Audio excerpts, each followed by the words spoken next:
In this video, we will be replacing the intake manifold in this 2003 Toyota Camry. Taking a look inside the engine bay, we will be focusing our attention on the back portion of the engine near the firewall, a little bit towards the passenger side. And that intake manifold sits behind the engine, and we can see that intake manifold when we look behind there. To begin this repair, I'm first going to remove my engine cover. This uses two 10mm nuts. After that, my goal is to remove the intake ducting. I'm first going to disconnect the recirculation tube from the ducting and then slip that off that ductwork.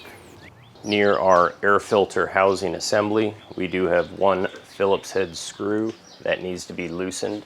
This will loosen up our clamp holding that ducting onto the air filter housing assembly, and we can work that off.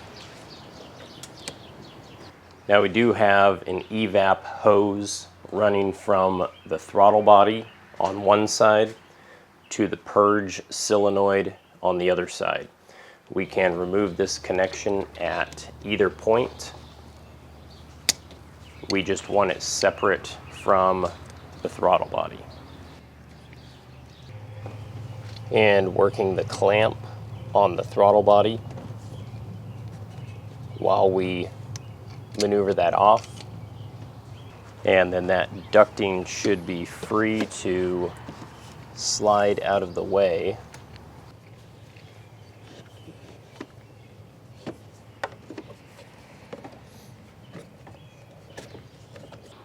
We can then see that throttle body pretty clearly. We do have 4 bolts and a wiring harness so that we can remove that throttle body.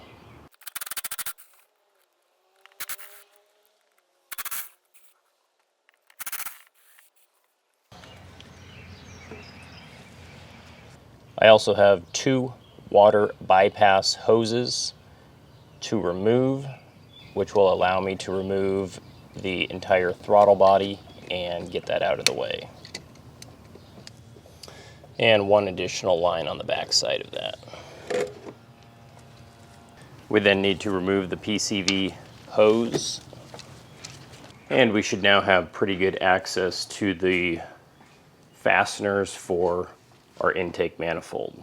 Now if I take a look at my new unit, I do have 5 locations on top where there are fasteners, and I do have 2 locations on the bottom where there are also fasteners. And these do use a 12mm socket to remove them.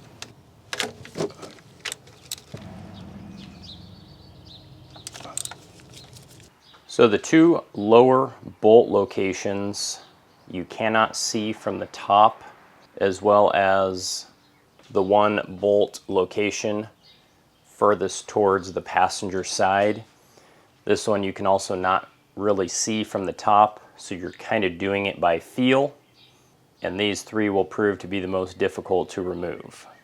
However, these are all 12mm fasteners.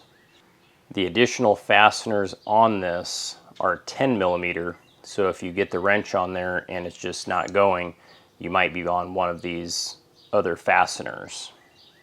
So with all these fasteners removed, we're going to attempt to jar this loose.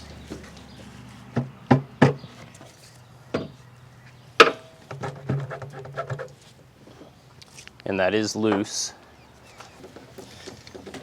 On this passenger side, I do have a hose that I will remove. So now we can work through the process of trying to remove it. And I do want to check the mating surface, as I will need to clean this. And I am basically just checking to make sure that the mating surface is in good condition and that there are no obvious issues. And at this point, I want to compare my new unit with my old unit to see what components need to be transferred over that will be reused. And we will begin by removing the hose from the passenger side portion of the intake manifold and transferring that to our new unit. And then we will switch that hose most closest to the driver's side.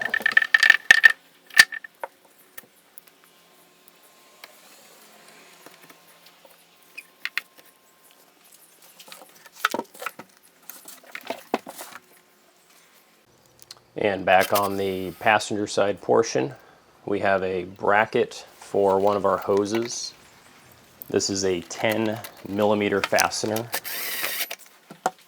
Our gasket for the throttle body, we do not need to move because our new intake manifold comes with a new gasket.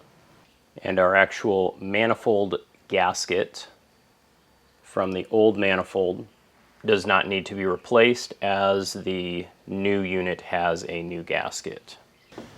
And prior to installation of our new manifold, we do want to clean the mating surface with a little bit of acetone. This will help ensure that the new intake manifold has a clean surface to seal up against. And then we can work that new manifold in place.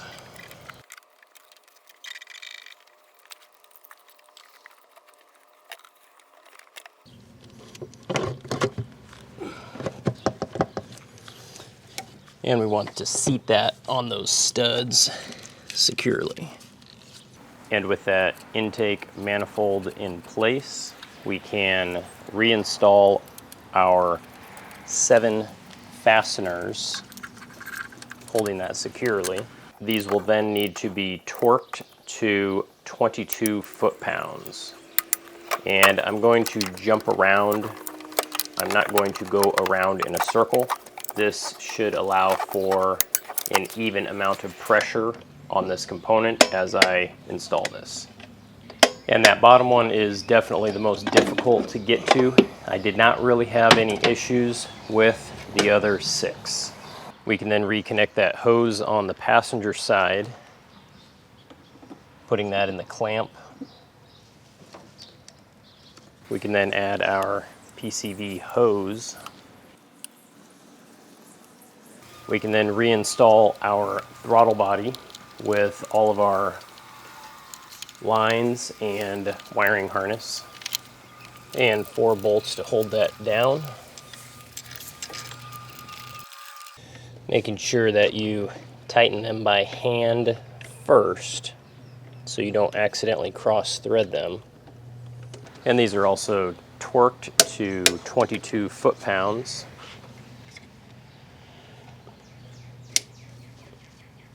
And we can continue by installing the rest of our ducting for our air intake system.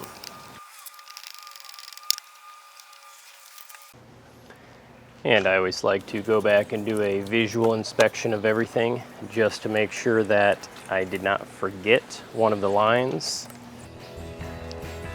And everything is looking good. So I can install that top cover.